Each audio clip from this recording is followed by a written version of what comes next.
सबसे ज्यादा यूज होने वाला इंस्टेंस यही।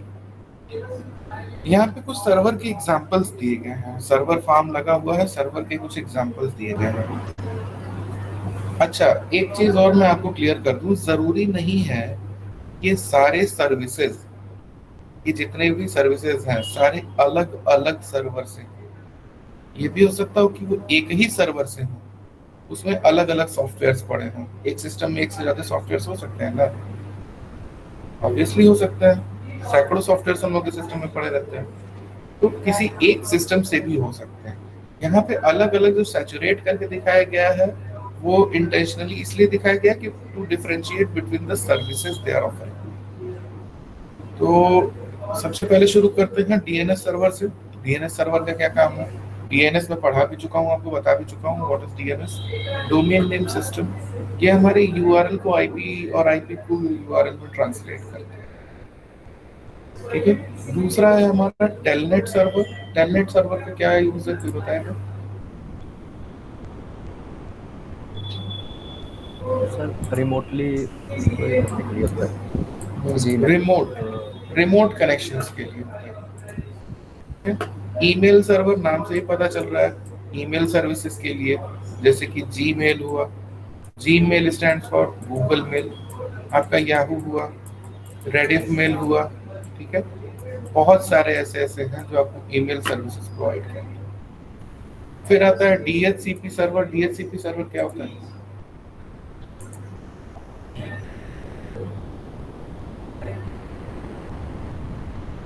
डीएचसीपी सर्वर आईपी प्रोवाइड करता है।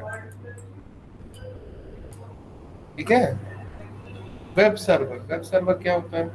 हमें वेब पेजेस दिखाता है, वेब पेजेस, वेबसाइट्स।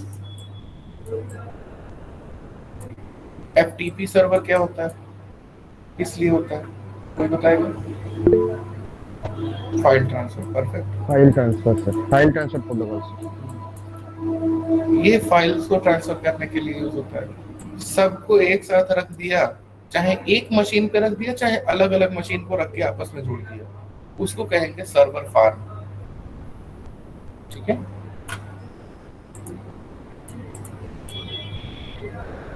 अब role of protocols in client server communication है। क्लाइंट सर्वर में प्रोटोकॉल्स का क्या काम है? सबसे पहले हम एप्लीकेशन प्रोटोकॉल की बात करें। एप्लीकेशन प्रोटोकॉल क्या है? HTTP, सभी लोगों ने नाम सुना हुआ है HTTP का। वेबसाइट जब कोई हम ओपन करते हैं तो स्टार्टिंग में लिखते हैं HTTP। HTTP stands for hyper text transfer protocol. एक ऐसा प्रोटोकॉल जो हाइपर टेक्स्ट को ट्रांसफर करे। हाइपर टेक्स्ट क्या होता है? A text which contains any link. ठीक है, उसको कहेंगे hyper text. Governs the way that web server and web client interact. HTTP defines the format of the request and responses exchange between the client and server. HTTP relies on other protocols to govern how the messages are transported between client and server. जो HTTP protocol होता है वो protocol use होता है to open a web page. Web page क्या है? Website क्या है? Website is the collection of pages linked together. जब हम लिंक की बात करते हैं तो वहां पे हाइपर आ जाता है, हाइपर टेक्स्ट होता है वो। तो इसी तरह की फाइल को, इसी तरह के पेज को डिस्प्ले कराने के लिए हमें HTTP प्रोटोकॉल की जरूरत पड़ती है। फिर आता है हमारा TCP। ट्रांसपोर्ट प्रोटोकॉल के अंदर आता है TCP, मतलब है ट्रांसमिशन कंट्रोल प्रोटोकॉल। ट्रांसमिशन मतलब एक जगह से दूसरे जगह तक ट्रांसपोर्ट करना, उसको ले जाना, उसकी कंट्रोल का प्रोटोकॉल TCP। ये आपका ट्रांसमिशन में आता है। जब सोर्स से फाइल निकलती है डेस्टिनेशन तक जाती है तो ये जो रास्ता जो तय करती है, ठीक है, वहां पे ये प्रोटोकॉल आपका काम। It manages the individual conversation between web server and client. Her conversation को मैनेज यही करना है, इसके बीच में, क्लाइंट और सर्वर के बीच में। TCP formats the HTTP message into segments to be sent to the destination host. HTTP के मैसेज को पार्ट्स में ब्रेक कर देता है, छोटे छोटे पार्ट्स में ब्रेक कर देता है, जिससे वो डेस्टिनेशन तक पहुंच पाए। It also provides flow control and acknowledgement of packet exchange between the host. सबसे इंपॉर्टेंट लाइन यही है। ये फ्लो कंट्रोल और पैकेट की एक्नॉलेजमेंट भी करता है। मतलब फ्लो कंट्रोल का क्या मतलब है और एक्नॉलेजमेंट का क्या मतलब है, देखते हैं। मान लीजिए एक जगह से सोर्स से फाइल निकल के डेस्टिनेशन तक जानी है और बीच में किन्हीं कारणों से फाइल के कुछ पैकेट्स लॉस हो गए। कुछ पैकेट्स लॉस हो गए। जब एक फाइल को कई सारे पैकेट्स में ब्रेक करके भेजेंगे, अभी ऐसा भी हो सकता है कि कुछ पैकेट्स लॉस हो गए। डेस्टिनेशन तक पहुंचे, डेस्टिनेशन में काउंटिंग हुई तो कम पड़ गए, उन पैकेट्स की एक्नॉलेजमेंट नहीं हुई। ठीक है, तो वो पैकेट्स दोबारा भेजे जाते हैं। ठीक है, वो दोबारा भेजे जाते हैं। जब तक भेजे जाते हैं जब तक कि एक्नॉलेजमेंट उनकी हो ना जाए कि हाँ पहुंच गए। ठीक है, inter network protocol. The most common internet network protocol is IP. IP is responsible for taking the formatted segments from TCP, assigning the local addressing, and encapsulating them into packets for routing to the destination. IP का काम क्या है? ये segments उठाता है TCP से, local addressing को assign करता है और पैकेट्स को एनकैप्सुलेट करता है। एक एनवेलप जैसा एक स्ट्रक्चर बनता है जिसमें डेस्टिनेशन हो और सोर्स सबकी डिटेल्स वहां पे मेंशन। यहाँ देखिए सर HTTP स्क्रीन नहीं दिख रहे आपके। सर देख रही है, सर दिख रही है सर। मुझे नहीं दिख रही सर। दिख रहा है सर। इसने गलती से पिन कर लिया होगा किसी। नाइलेट लखनऊ प्रेजेंटेशन करके एक स्क्रीन आ रही होगी प्रिया। हाँ सर वो तो आ ही रही है पर हाँ, उस पे पिन कर लीजिए, एक पिन बना होगा, पिन कर लीजिए, फुल स्क्रीन हो जाएगा। Okay sir. हुआ? सर आपने अपनी स्क्रीन शेयर कर रखी है क्या? मुझे नाइलेट ही दिख रहा है बस। मैं एक बार दोबारा और रिकनेक्ट कर लीजिए आप ना, एक बार लॉग आउट करके लॉग इन करिए।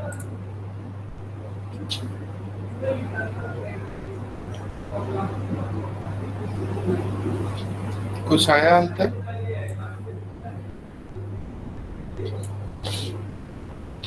देखा? Okay okay sir okay.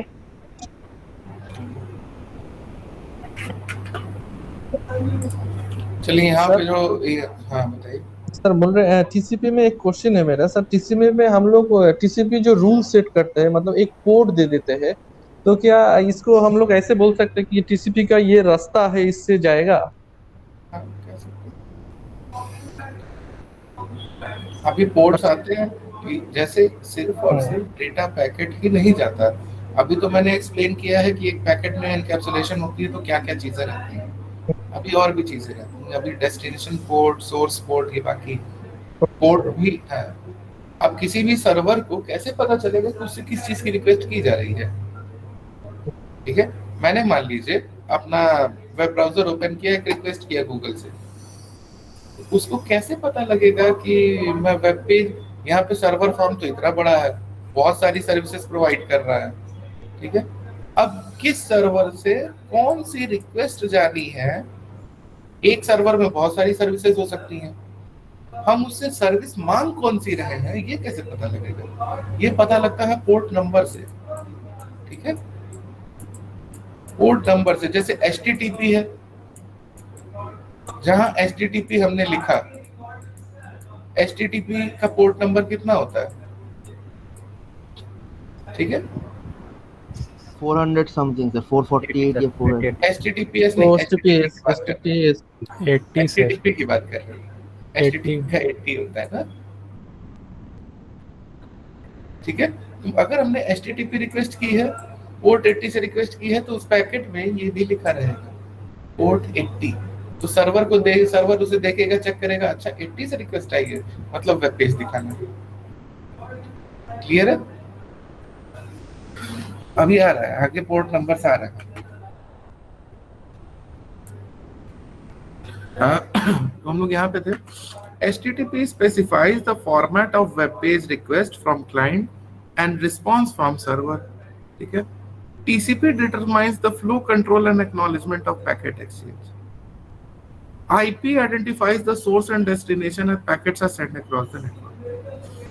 HTTP हमारा क्या करता है, वेब पेज का फॉर्मेट डिसाइड करता है।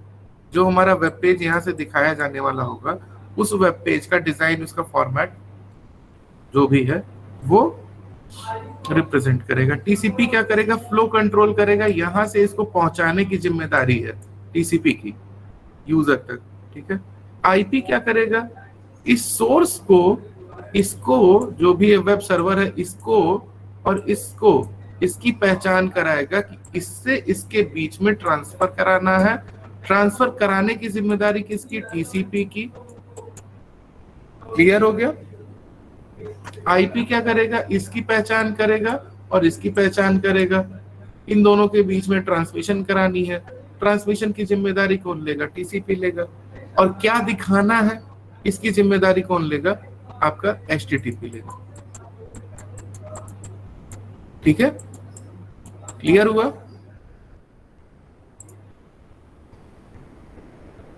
बढ़े आगे। Yes sir. Yes sir. हाँ sir.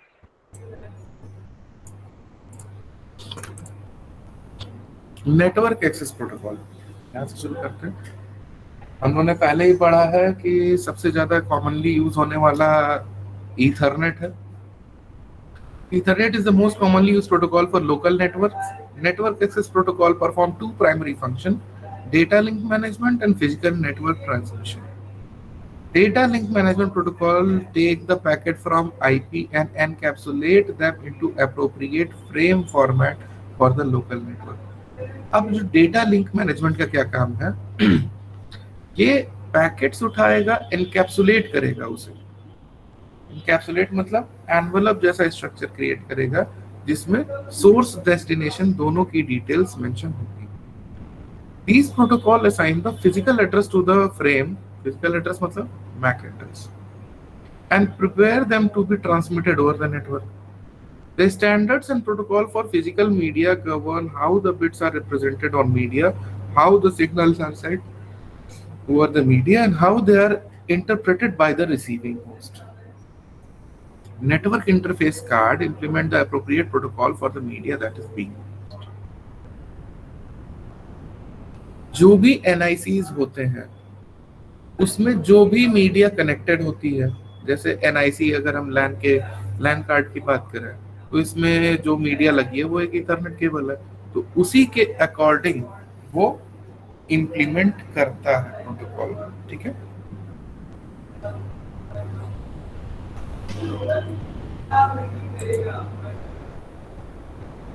TCP and UDP transport protocol. अक्सर हम लोग सुनते हैं कि TCP UDP बहुत सुनने में आता है, बहुत सिंपल है, कॉम्प्लिकेशन। एक होता है ट्रांसमिशन कंट्रोल प्रोटोकॉल जो भी हम लोग देख रहे थे, जिसमें फ्लो कंट्रोल और एक्नॉलेजमेंट होती है। एक होता है यूजर डेटाग्राम प्रोटोकॉल। दोनों का काम एक ही जैसा है, ठीक है, दोनों का काम कोई खास अंतर नहीं है, बस एक गारंटी वाला है, एक बिना गारंटी वाला है। अब इसको थोड़ा detail. Each services available over the network has its own application protocol that are implemented in the server and client software. In addition to the application protocol, all of the common internet services use internet protocol to address and route messages between source and destination. IP is concerned only with the structure, addressing and routing of packet. IP का काम बस इतना ही है, structure कर दे, addressing मतलब source और destination की addressing कर दे और पैकेट्स की राउटिंग कर दे। IP does specify how the delivery or transportation of packet takes place. Transport protocol specify how to transfer messages between the hosts. The two most common transport protocol are TCP and UDP. दोनों का काम एक ही है, data को एक जगह से दूसरे जगह तक ले जाने का ही काम है, दोनों का ही। ठीक है, TCP का भी UDP का भी। लेकिन अभी देखते हैं कि कहाँ पे हम टीसीपी यूज करते हैं, कहाँ पे यूडीपी यूज करते हैं। The IP protocol uses these transport protocol to enable host to communicate.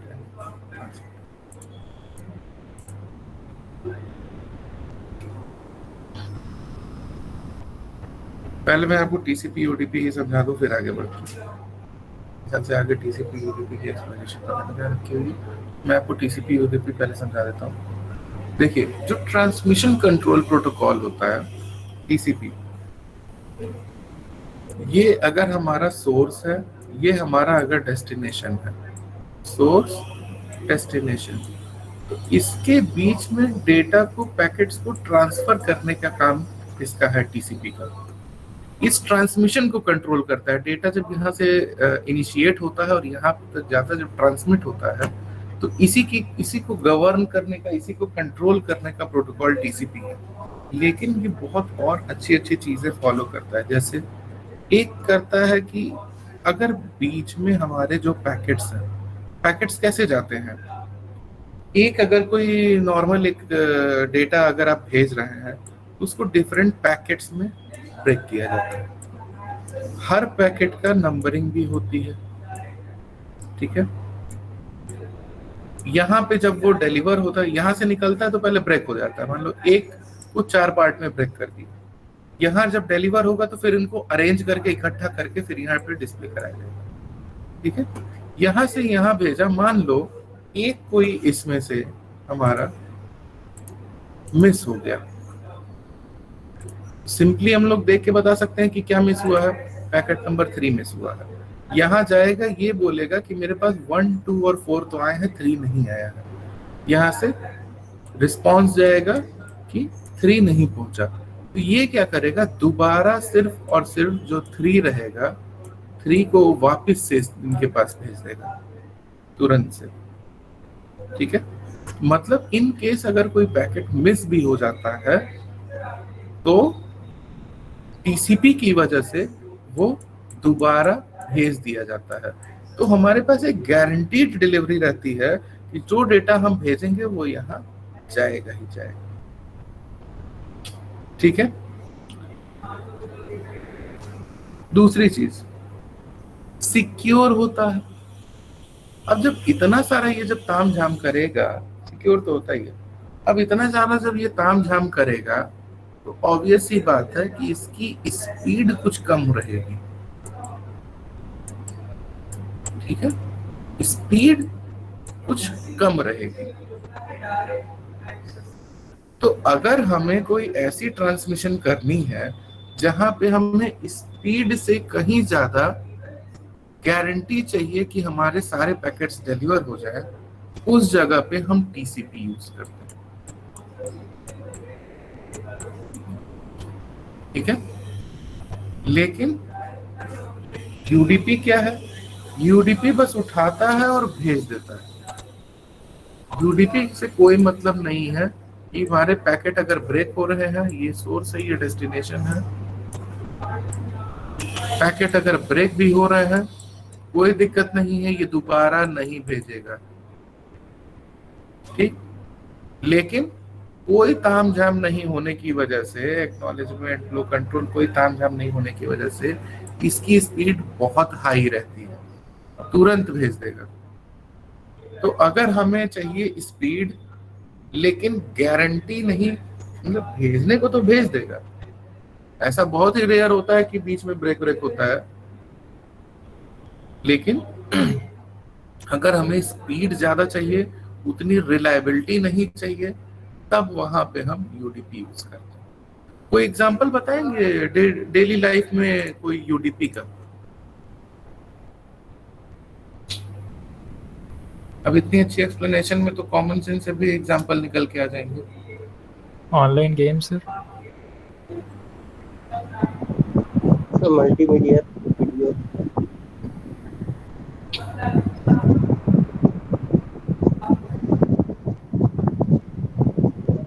Telephone call नहीं हो सकता है, वीडियो कॉल, टेलीफोन कॉल नहीं हो सकता है। हो सकता है। एक मैं एग्जांपल दूं, टेलीफोन कॉल में क्या होता है कि मान लीजिए मैंने आपको कॉल किया, मैंने आप में से किसी को, आदर्श को कॉल किया, अमित को कॉल किया, एयरटेल वगैरह टाइप के नेटवर्क से कर दिया, तो ऑब्वियस सी बात है आवाज बीच में ब्रेक होती है। क्या वो आवाज मान लो मेरी अगर ब्रेक हुई तो वो वापस रिपीट करके आपके पास जाएगी क्या?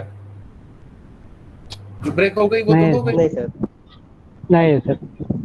अगर इसमें हम टीसीपी यूज कर रहे होते तो क्या होता कि अगर हम इसमें अगर टीसीपी यूज कर रहे होते तो मैं जितनी बात बोलता पहले तो काफी ज्यादा डिले लगता आप तक पहुंचने में। अभी हम लोग बात करते हैं तो जैसा लगता है एकदम रियल टाइम पे बात कर रहे हैं, कोई डिले नहीं है ना? लेकिन अगर टीसीपी रहता तो अच्छा खासा डिले तो आता ही आता। लेकिन अगर आवाज अगर ब्रेक होती, कहीं नेटवर्क डिस्टॉर्शन रहती, तो भी आप मेरी पूरी की पूरी बात सुनते। वो पैकेट जो ब्रेक हुए हैं वो आप तक जाता, लेकिन मजे की बात है आगे पीछे जाता, क्योंकि रियल टाइम पे जो चल रहा है वो तो चल रहा है, जो ब्रेक हुआ वो आगे आके जुड़ेगा, तो मैसेज का बड़ा ही खिचड़ी सी पक जाएगी। मेरी बात समझ रहे हैं?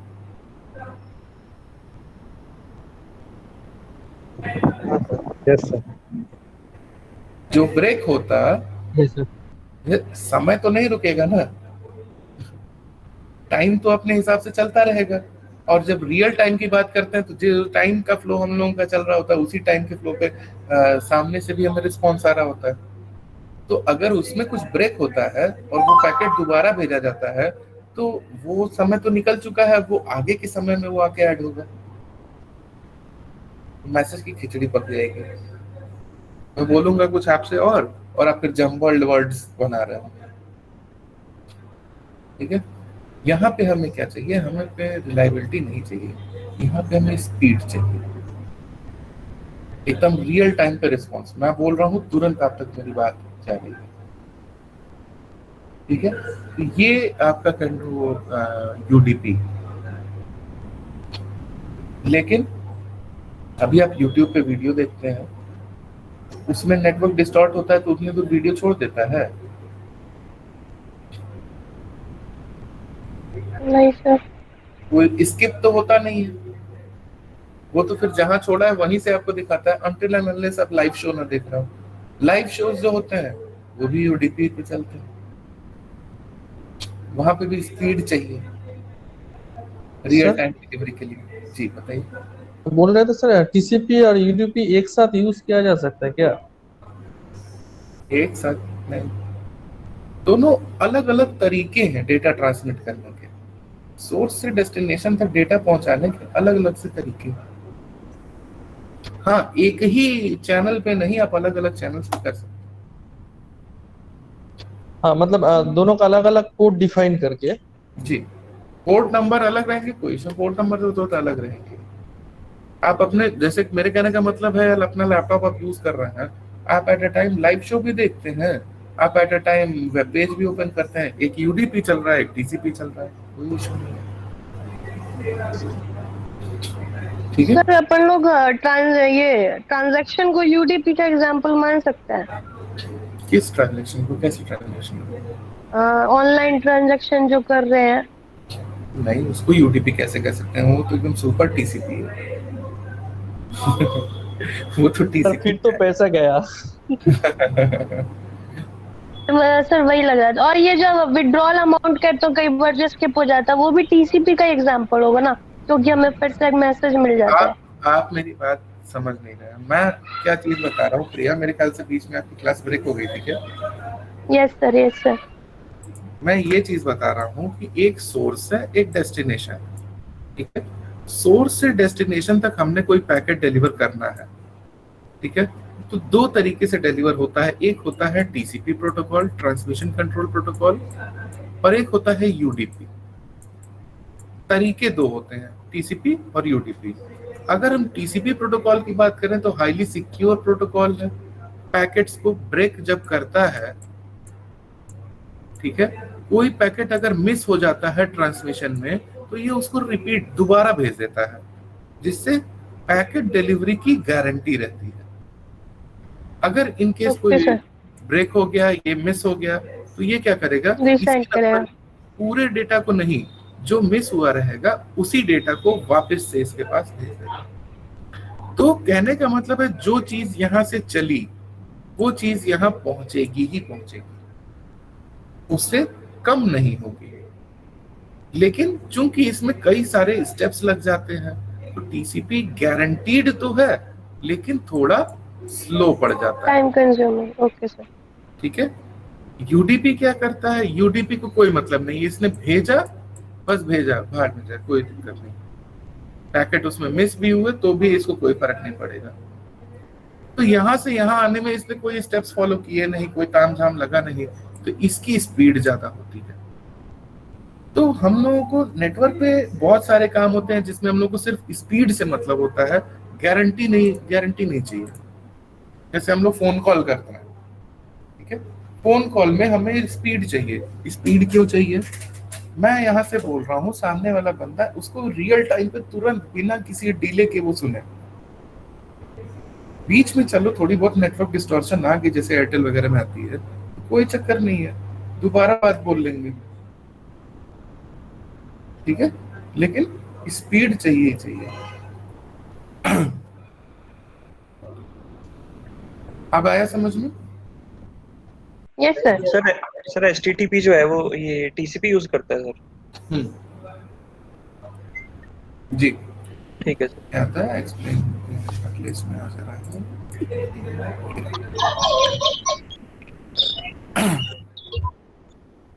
एप्लीकेशन लेयर प्रोटोकॉल में क्या क्या आते हैं? HTTP, FTP, DNS, SMTP. SMTP का मतलब simple mail transfer protocol, telnet और डीएचसीपी।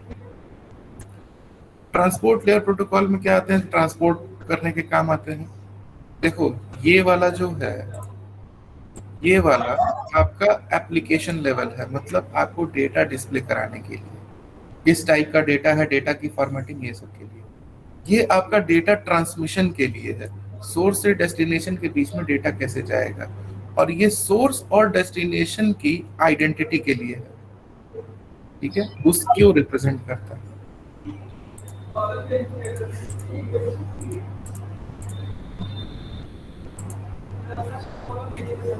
यहाँ देखो, यहाँ पे मेंशन भी है, व्हेन एन एप्लीकेशन रिक्वायर, ये थोड़ा फास्ट बता रहा है क्योंकि इसको हम एक्सप्लेन कर चुके हैं। When an application requires acknowledgement that a message is delivered, it uses TCP. This is similar to sending a registered letter through a postal system where the recipient must sign for the letter to acknowledge the receiver. जब packet वहां deliver होता है तो जो destination रहता है उसको बोलता है हाँ ओके मेरे पास सारे पैकेट आ गए। ऐसा ही रजिस्टर्ड लेटर में भी तो होता है, जब आपके पास कोई रजिस्टर्ड डाक आती है या अमेज़न वगैरह से आप कुछ मंगाते हैं तो आपसे एक साइन करवाता है ना कि हाँ आप तक पैकेट डिलीवर हो गए। TCP breaks up a message into small pieces known as segments. The segments are numbered in sequence and passed to IP process for assembly into packets. TCP keeps track of the number of the segments that have been sent to the specific host from the specific application. If the sender does not receive an acknowledgement within a certain period of time, it assumes that the segment were lost and retransmits them. ये क्या करेगा? थोड़ा time तक, एक certain period of time तक check करेगा, अगर जब तक एक्नॉलेजमेंट नहीं आएगी, डेस्टिनेशन से एक्नॉलेजमेंट नहीं आएगी, हाँ सारे पैकेट रिसीव कर लिए, ये क्या करेगा? उस पैकेट को दोबारा भेज देगा, रीट्रांसमिट कर देगा। और इंटरेस्टिंग पार्ट ये है, only the portion of message that is lost is recent, not the entire message. पूरा मैसेज नहीं जाता है, सिर्फ उतना ही जितना गायब हुआ। On the receiving host, TCP is responsible for reassembling the message segment and passing them to the application. Receive होने के बाद destination पे TCP क्या करता है? वापस उन्हीं सारे पैकेट्स को असेंबल करता है, सीक्वेंस में वापस लगाता है, इकट्ठा करता है और फिर तब उसे एप्लीकेशन पे भेजता है डिस्प्ले कराने के लिए। FTP and HTTP are examples of application that uses TCP to ensure delivery of data. FTP में और HTTP में हमें गारंटीड डिलीवरी चाहिए होती है। जैसे मैंने वेब पेज खोला, हमें गारंटीड डिलीवरी चाहिए, भैया हमें आधा अधूरा नहीं पूरा गूगल चाहिए ना, ये नहीं कि बीच में थोड़ा बहुत गायब हुआ। तो यहाँ पे ये HTTP चल रहा है बेसिकली, अब तो HTTPS चल रहा है, थोड़ा और सिक्योर होता है, वो एनक्रिप्टेड फॉर्म में डेटा जाता है सर्वर पे, एनक्रिप्टेड फॉर्म में ही वापिस आता है, ठीक है। इसमें हमें डेटा की श्योरिटी चाहिए कि हाँ डिलीवर हो ही। वहां हम क्या यूज करते हैं? TCP.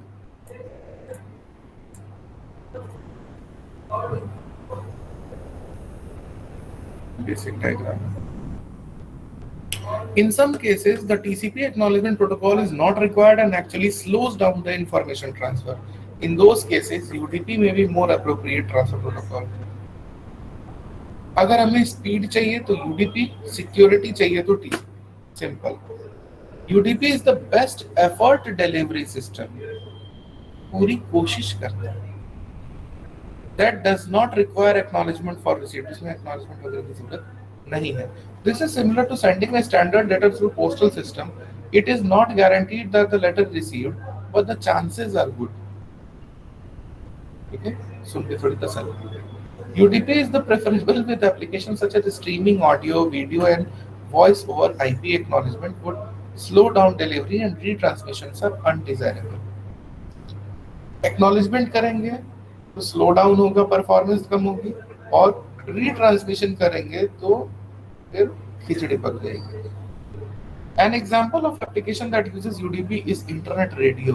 If some of the message is lost during its journey over the network, it is not retransmitted. If a few packets are missed, the listener might hear a slight break in the sound. होता है ना, phone call पे भी होता है। Airtel वगैरह अगर आप यूज करते हो तो सबको पता होगा कि जब आवाज कटती है तो हल्का सा बस मिस होती है, वो बंदा दोबारा बोल देता है, बोलता है तो फिर उधर से वो रिपीट कर देता है। वो ऑटोमेटिकली वो जो पैकेट्स जो मिस हुए हैं वो आप तक रीट्रांसमिट नहीं किए जाते। If TCP were used and the lost packets were reset, the transmission would pause to receive them and disruption would be more noticeable. ठीक है, अगर TCP यूज करते हैं तो वो वेट करता कि बाकी पैकेट्स भी आ जाएं, तब फिर अच्छा खासा डिसरप्शन होता जो कि ज्यादा नोटिसेबल होता। अब आते हैं TCP IP port numbers. Interesting चीज अब शुरू हुई है। अब पोर्ट्स क्या होता है देखिए, हम लोगों के सिस्टम पे पोर्ट्स, एक तो फिजिकल पोर्ट होता है जो हम लोग अपने सिस्टम में पीछे देखते हैं, किसी कोई लैन पोर्ट है, कोई VGA पोर्ट है, कोई USB पोर्ट है, लेकिन ये पोर्ट वो पोर्ट नहीं होता। ये पोर्ट को हम लॉजिकल पोर्ट बोलते हैं, और ये 2, 4, 10, 50, 100, 1000, 2000 नहीं होते हैं। कोई बताएगा कितने पोर्ट्स होते हैं? सर 65,000 कुछ ऐसा, कुछ 535 ऐसा। बिल्कुल सही, 65,000 से ज्यादा पोर्ट्स होते हैं लॉजिकल। हर पोर्ट के लिए एक काम निर्धारित है, जैसे वेब पेज रिक्वेस्ट के लिए एक पोर्ट, फाइल ट्रांसफर के लिए एक पोर्ट, फाइल ट्रांसफर शुरू करने के लिए एक पोर्ट, मतलब फाइल ट्रांसफर रिक्वेस्ट के लिए एक पोर्ट और ट्रांसफर करने के लिए दूसरा पोर्ट। ठीक है, सिक्योरली वेब पेज को ट्रांसफर करने के लिए दूसरा, आपका DHCP के लिए अलग पोर्ट, DNS के लिए अलग पोर्ट। किसी भी सर्वर को कैसे पता चलता है कि किस चीज की रिक्वेस्ट उस सर्वर से की गई है? बस उसको हेलो बोल देने से नहीं ना होगा, उसको बताना पड़ेगा उस सर्वर को। अगर बहुत सारी सर्विसेज दे रहा है, ऑब्वियस बात है एक सर्वर एट अ टाइम बहुत सारी रिक्वेस्ट को फुलफिल कर सकता है, लेकिन उसको बताना पड़ेगा कि मैं कौन सी सर्विस मांग रहा हूँ भैया तुमसे। मैं तुमसे IP मांग रहा हूँ, मैं तुमसे DNS मांग रहा हूँ, मैं तुमसे फाइल मांग रहा हूँ, कि वेब पेज मांग रहा हूँ, कि टेलनेट मांग रहा हूँ, क्या मांग क्या रहा हूँ। तो ये जब हम रिक्वेस्ट कोई कर रहे होते हैं सर्वर से, जो हमारा पैकेट वहां तक जाता है, उस पैकेट में एक पोर्ट नंबर लिखा होता है। हर काम के, हर सर्विस के लिए एक पोर्ट निर्धारित है, वो डिफाइंड है through out the world.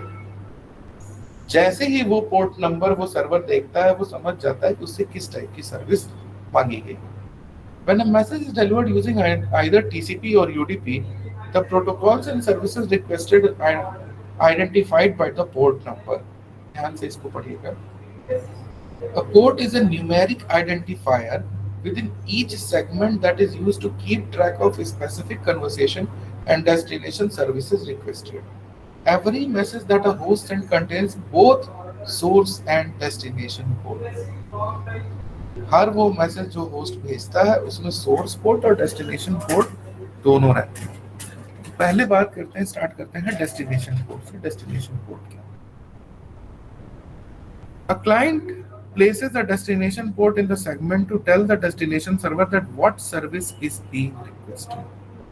For example, port 80 refers to HTTP or web service. अगर उस पैकेट पे पोर्ट नंबर में 80 लिखा हो तो उस सर्वर से एक वेब सर्वर की तरह काम करने को बोला गया है और एक वेब पेज उसको दिखाने की रिक्वेस्ट मिली। When a client specifies port 80 in the destination port, the server that receives the message knows that the web services are being requested. A server can offer more than one services simultaneously. For example, a server can offer web service on port 80 and at the same time it can offer FTP connection on port 21. एक server एक time पे बहुत सारी request को fulfil कर सकता है। हो सकता हो कि इसी समय वो पोर्ट 80 पे वेब पेज दिखा रहा हो और पोर्ट 21 पे आपको FTP चला रहा हो।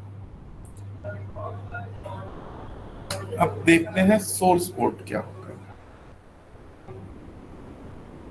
The source port number is randomly generated by the sending device to identify a conversation between two devices.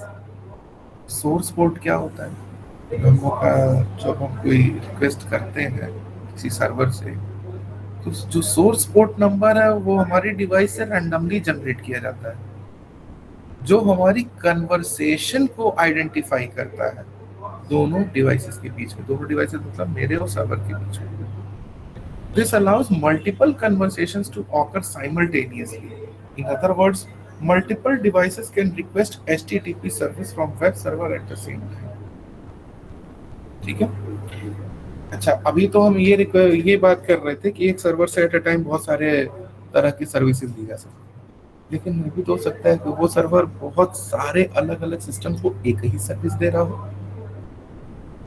हो सकता हो कि कोई एक सर्वर लगा है उससे 1000 लोग वेब पेज दिखाने के लिए मांग रहा हो एट अ टाइम, तो सर्वर इन सभी के बीच में डिफरेंशिएट कैसे करेगा?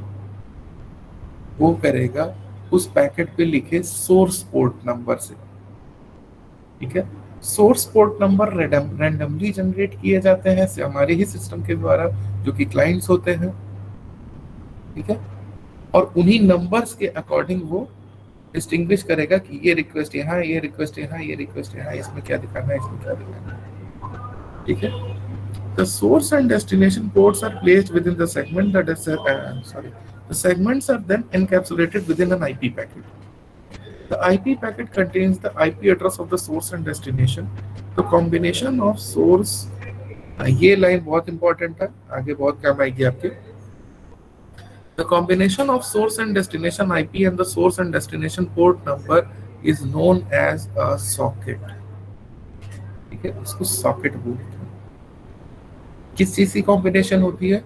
सोर्स और डेस्टिनेशन आईपी एड्रेस की और सोर्स और डेस्टिनेशन पोर्ट नंबर की, इनको कंबाइन करके एक जगह लिखते हैं तो उस चीज को कहते हैं socket. The socket is used to identify the server and services being requested by the client. Every day, thousands of hosts communicate with thousands of different servers. Those communications are identified by sockets.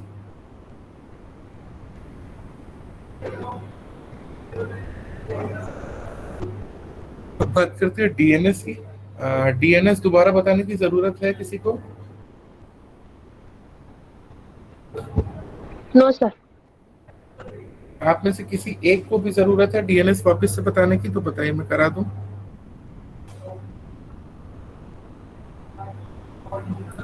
अच्छा, एक काम करते हैं, एक break लेते हैं 10 minute का। तब तक मेरा क्वेश्चन ये है कि आप डोमेन और डोमेन नेम सर्विसेज इन दोनों में डिफरेंस तब तक बताएं। ठीक है, एक क्वेश्चन आया है, can we change the port numbers?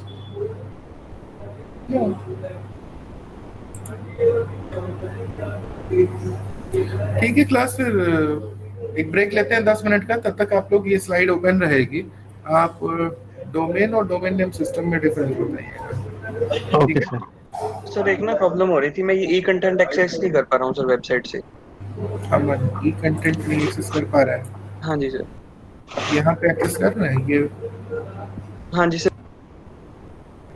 आपका जो रजिस्ट्रेशन नंबर है अमन, जब आपने रजिस्टर किया होगा अमन, मेरी आवाज आ रही है ना? हाँ जी हाँ जो जी। आपका रजिस्ट्रेशन नंबर है वो आपका यूजर नेम होगा, और अच्छा जो जी। भी रजिस्ट्रेशन के साथ जो आपका पासवर्ड आपने जो क्रिएट किया था हाँ जी। वो आपका पासवर्ड होगा। हाँ जी सर, लेकिन मैं ईमेल आईडी और पासवर्ड से ट्राई कर रहा था ना, तो इनवैलिड आ रहा था।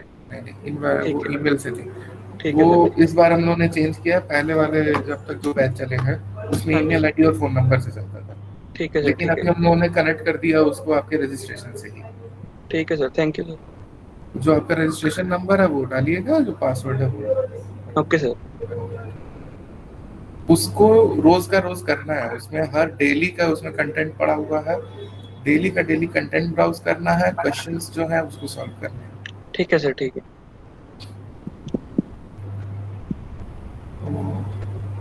एक बार इसको देख लीजिए। हाँ, तब तक एक 10 मिनट का ब्रेक लेके आते हो। ठीक है class? Okay sir. Okay sir.